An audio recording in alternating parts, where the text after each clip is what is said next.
Mano, o Corinthians venceu o Vasco e os vascaínos ficaram revoltados. Vamos dar uma olhada. Pensa num time de jogadores sem vergonhas, frouxos, cagões. Eles morrem de medo de enfrentar os caras. E mais uma vez fizeram o Corinthians, que tá na zona de rebaixamento, quer dizer, virar o Real Madrid. E vocês realmente acharam que os deuses do futebol iam compactuar com uma vitória do Vasco, tendo jogadores no seu elenco como DVD, Tietê, Saldívia, Lucas Piton, que entrou no segundo tempo e, pelo amor de Deus, esse, por exemplo, tinha que ter saído fora do Vasco há muito tempo. Quer dizer, a minha barca tá gigante, tem uma galera aí que pra mim tinha que ralar peito. Valeu, Renato, por mais uma vez ressuscitar o time deles que tava morto. Eu queria gostar menos de futebol.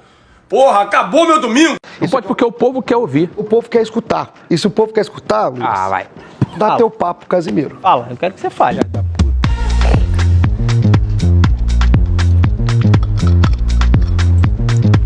Casimiro Miguel, vitória do Corinthians em cima do Vasco na Neoquímica Arena.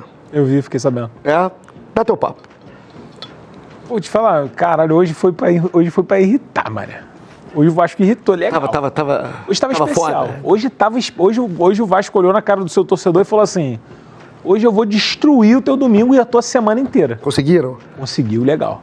Conseguiu pra caralho. Hoje eles conseguiram pra caralho. Cara, se o Vasco fez uma partida... É até difícil você encontrar um adjetivo, cara. Mas eu ia de asqueroso, porque o Luiz usou o asqueroso. Mas assim, uma partida nojenta do Vasco, cara. Foi nojento o jogo do Vasco. Principalmente o segundo tempo. O segundo tempo, o Vasco tem um jogador a mais. O Vasco não leva perigo ao gol do Corinthians. Inclusive, cara, a melhor oportunidade do segundo tempo foi a do Yuri Alberto, né? Que ele saiu ali e foi pra linha de fundo, acabou errando o chute. Mas foi a melhor oportunidade do segundo tempo com o Corinthians, com a menos, né? Não conseguiu cruzar uma bola. O Vasco não conseguiu dar um chutamento, aquele cruzamento chutado para a área que desvia. O Vasco não conseguiu. Foi um negócio surreal. A gente tem que chamar atenção, óbvio. Corinthians defensivamente muito bem, não consegue essa marca, acho que desde 2012, eu acho. Não, foi 2014. Ficar 6 jogos sem tomar um gol. O Diniz, que é conhecido por ser um treinador de ataque, defensivamente o Corinthians muito sólido. Organizadíssimo. Um golaço aqui do Bidu, a gente tem que falar também. Mas assim, cara... Botou o Garro pra jogar, né? O toque de letra do O Garro tá voltando àquela forma de 2024 que a torcida do Corinthians ficou apaixonada. E assim, cara... Pô, sem palavras, sem sacanagem, não tem nada pra falar do Vasco. Falar um negócio o Vasco hoje foi um nada, mano. Eu achei muito... Pô, e é foda falar isso do Renato, porque ele é um cara que tem muita leitura. Mas assim, a partir do momento que começa o segundo tempo, deu 3 minutos, você já percebeu que o Vasco só vai despejar a bola na área, bota o Lourão, filho. Peraí. Para de perder tempo sem o Lourão em campo, irmão. Não, ele já escalou errado. Falando da expulsão do André, da balangada que ele deu lá, ele foi expulso. Não, a gente há um mês atrás tava falando aqui que o André não poderia ser vendido por 17 milhões de euros. Exatamente. Uma semana atrás, 2 semanas atrás, a gente tava falando que o André não poderia balançar o seu peru ao vivo. Exatamente. E hoje a gente tá falando que o André não pode tentar quebrar o joelho do Thiago Mendes ao vivo. A expulsão do André de hoje, ela pra mim, ela é pior que a expulsão de 15 anos atrás. Porque a entrada ela é muito feia, é uma tesoura por trás e é uma... Cara, e não fez sentido nenhum ele cometer essa falta, né?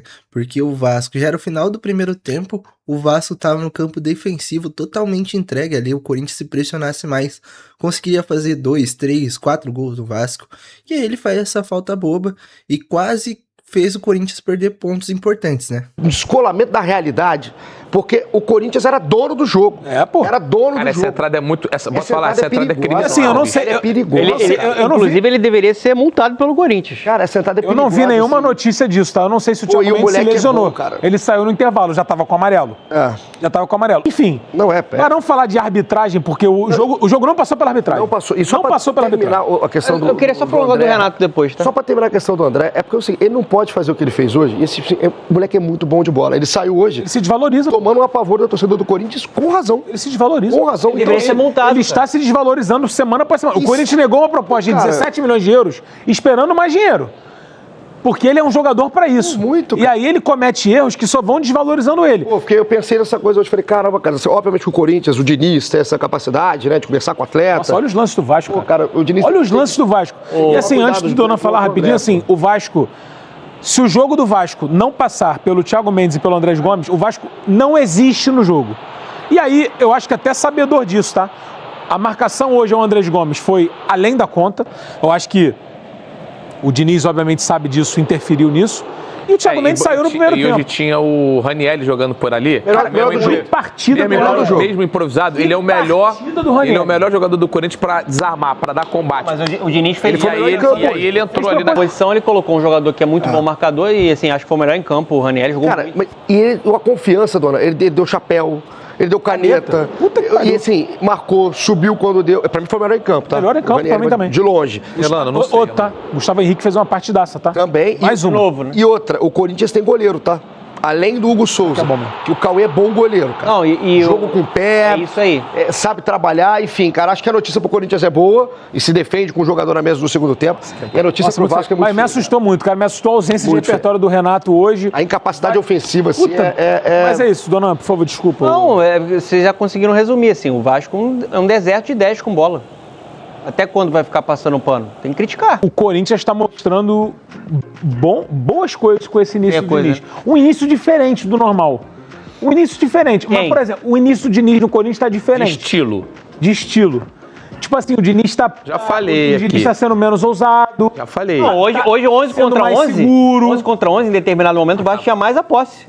Ele fechando um pouquinho mais, deixando o time mais organizado defensivamente. O Corinthians muito sólido, mas o gol do Corinthians, por exemplo, é um gol dinizista. Trabalho de bola rápido. O joga muito. O lateral entra, porque o Bidu tem muita qualidade. Muito bom. O Diniz sabe disso. De perna direita. Dentro da área. Cara... Se fosse o Neymar dando espaço, eu ia estar falando, pelo amor de Deus, tem que levar ele pra seleção e ir pra Copa. Mas é o Garro, não é o Neymar, que pena. O que acontece aqui? A gente ressuscita as pessoas, né? Os times, os jogadores, as pessoas no geral. O Garro, ele faz um 25, um 2025 muito ruim e vai agora, nesse ano, retornando na melhor forma dele. Mas não foi só nesse jogo que o Garro jogou muito, né? O Garro tá tendo uma sequência muito boa com o Diniz e tá jogando muito bem, tá recuperando essa confiança dele e jogando aquele Garro de 2024, né? Acho que com isso aqui ele chega na 7ª assistência no ano, na 4ª no Brasileirão. Era claro que contra o Vasco ele ia dar uma dessa aqui. É óbvio que esse tipo de coisa ia acontecer contra a gente. É quase sempre assim. Enfim, baita jogador que tava embaixo. E aí ele recuperando-se é muito importante pro Corinthians. Eu tenho que falar do Diniz aqui, que talvez tenha ali o mérito dele nessa recuperação de um jogador, porque a gente sabe que o Diniz ele é isso, ele tem vários problemas, mas ele tem também essa capacidade de individualmente melhorar uns caras de uma forma que só ele. E talvez o Garro seja um desses que na mão do Diniz vai acabar virando outro jogador. Baita passe, senhora assistência, aquele tipo de coisa realmente muito fora da curva. O Vasco toma, cara, um gol aqui que tem ali uma desatenção aqui e ali, mas eu acho que tem muito mérito do Corinthians nesse gol, principalmente por causa do lance do Garro, por causa da competência do Bidu de aproveitar o lance, porque a bola chega bem pra ele, né, um baita passe, mas na mesma hora não é um gol feito quando ela chega nele e ele vai lá e acaba fazendo o gol. 62 minutos com um a mais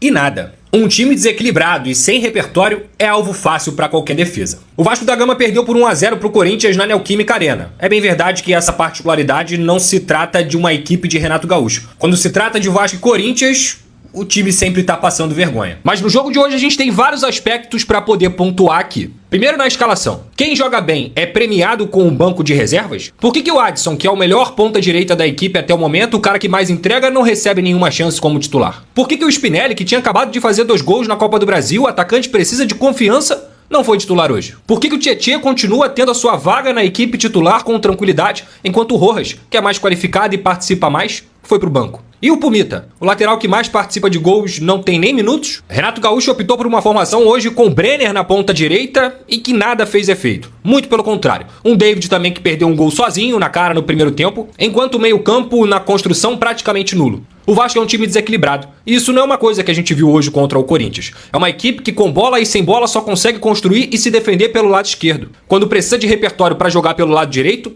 nada. O campo não tem largura, porque não tem jogador naquela posição para poder fazer isso. A equipe no seu leque de... E pelo lado direito, né, o Ranieri anulou completamente o Andrés Gomes, né? Opções se vê refém, por exemplo, de Carlos Andrés Gomes, e a bola nele, vamos ver o que vai dar. Então, quando o adversário geralmente recupera a bola pela esquerda e consegue virar o jogo pro lado direito, sempre tem perigo, porque nem Tietê e Brenner hoje, responsáveis pelo lado direito e para ajudar o Paulo Henrique na recomposição, conseguiram preencher a lacuna. E as únicas soluções que poderiam acontecer para isso foi o que aconteceu também nos últimos jogos, quando Puma e Adson entram pelo lado direito e o Vasco se torna uma equipe muito mais equilibrada e com repertório para envolver seu adversário. Hoje o Corinthians colocou o Ranieri de lateral direito, que fez uma partida nota 10. Não só individualmente, mas era muito fácil prever o que o Vasco ia fazer, porque era preencher o lado esquerdo, o Corinthians preencheu o seu lado direito da defesa e o jogo se tornou essa repetição.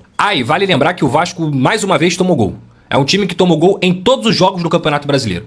E a bola aérea é uma água. Se não fosse o Léo Jardim, o Gustavo Henrique teria feito gol. Se não fosse o Léo Jardim, o Ranieri teria feito gol. E o placar ainda no primeiro tempo teria sido ainda pior. Até que o André deu uma entrada violentíssima no Thiago Mendes e foi expulso com razão. A esperança do torcedor vascaíno era voltar para o segundo tempo e pelo menos conseguir empatar. Renato Gaúcho volta do intervalo e tira Cuiabano e Thiago Mendes. Imagino que por questões físicas. Volta com Rojas e Lucas Piton. Mas por que não voltou com o Adson? Por que não voltou com Puma? Por que não colocou o Spinelli? São muitos questionamentos de um time que perdeu tempo, não conseguiu agredir, em nenhum momento foi muito superior ao Corinthians, inclusive sofreu lá atrás a ponto de, quem sabe, até tomar o segundo gol. Foram 62 minutos com um a mais. Uma escalação errada, mexidas erradas e que a gente não pode nunca deixar de destacar também a responsabilidade desses jogadores. Mas essa história é antiga e eu já falei diversas vezes. Se o Renato foi mal no plano de jogo, quem executa também foi. E outra, né? A perna dominante do Bidu é a perna esquerda. Ele pega ali, domina e bate direito e faz um golaço também. Não existe uma paternidade maior que essa aqui no futebol mundial. O Vasco é muito filho do Corinthians, não tem como. Não dá nem pra chamar de filho, porque filho às vezes magoa o pai. O Vasco nunca magoou o Corinthians. Campeonato Brasileiro, o Corinthians não ganhava de ninguém. Tava na zona de rebaixamento, 9 rodadas sem vencer. Veio o Vasco, o Corinthians ganha, jogando desde o primeiro tempo com 1 a menos. Ano passado, o time do Vasco encaixou, chegou numa final depois de muito tempo. Final da Copa do Brasil, perdeu do Corinthians. 2012, Libertadores, o time do Vasco era muito bom time, perdeu do Corinthians. Esse Vasco que em 2012 era muito bom, em 2011 ganhou a Copa do Brasil. Só não conseguiu ganhar a Copa do Brasil e Brasileirão juntos,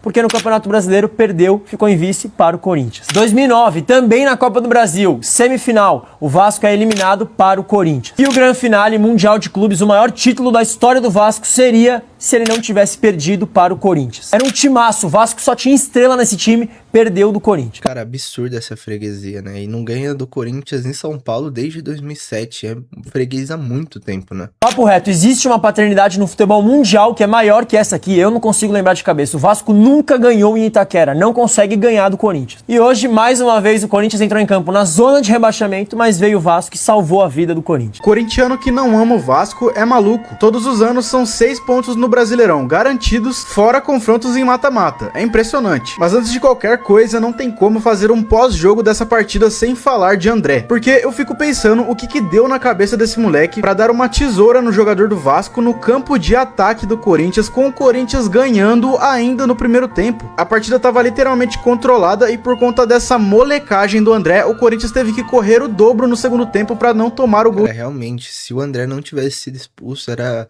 coisa de 3, 4, 5 a 0 ali no Vasco, né? De empate. No derby eu até passei um pano pra ele porque eu acho que era um lance interpretativo. Agora, aqui não tem como defender e não tem explicação. Além disso, não tem como passar batido. Fernando Diniz está recuperando o Rodrigo Garro. E isso, sem dúvida alguma, pode ser o maior reforço do Corinthians para esta temporada de 2026. Porque o Garro que eu conheci lá atrás é o mesmo que eu estou vendo nos últimos jogos. Participativo, sempre se apresentando na entrada da área para chutar e com uma qualidade indiscutível no passe. O homem deu uma assistência de letra pro Bidu, é muita qualidade. Neste ritmo que ele está, não vai demorar muito para ele voltar a ser titular incontestável da equipe. Eu também gostaria de saber se o jogador Thiago Mendes do Vasco, depois do dia de hoje, vai tomar suspensão igual o nosso goleiro Hugo. Afinal, no intervalo da partida, ele foi dar uma entrevista e disse que o árbitro só estava apitando a favor do Corinthians. E bom, quando o nosso goleiro Hugo disse algo parecido, vocês sabem o que aconteceu. Não à toa que hoje o nosso titular teve que ser o goleiro reserva Cauê. Inclusive, foi muito bem no dia de hoje. Mas vamos ver, né, se serão 2 pesos e 2 medidas, ou se de fato vão ser justos. E eu vou te falar, hein, meu amigo, o dinizismo é crocante. 4 vitórias e 2 empates em 6 jogos e sem tomar um gol sequer. E eu sinceramente espero que continue assim, porque tá sendo bom demais ver esse time voltar a jogar bola, principalmente parando com aquela coisa de tomar gol todo jogo. E na quinta-feira retornaremos aqui com o pós-jogo de Corinthians e Peñarol pela Copa Libertadores, que já é o próximo compromisso da equipe. E claro, espero que mais uma vez com vitória. Enfim, rapaziada, até aí o pessoal comentando um pouco desse jogo do Corinthians. O Corinthians que jogou muito bem, conseguiu propor o jogo no primeiro tempo, tava tudo controlado ali, era pro Corinthians ter goleado, ter feito 2, 3, 4 gols, mas aí o André teve uma expulsão ali bizarra, uma expulsão muito infantil, que ele não deveria entrar daquele jeito, naquela proporção, sendo que o Vasco não oferecia nenhum perigo naquele lance, ele estava na defesa e estava no final do jogo, né?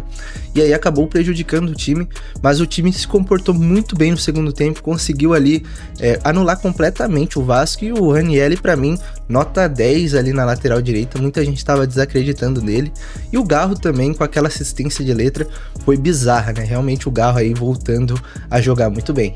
Mas comenta aí sua opinião, e não esqueça de deixar seu like e se inscrever no canal. Valeu!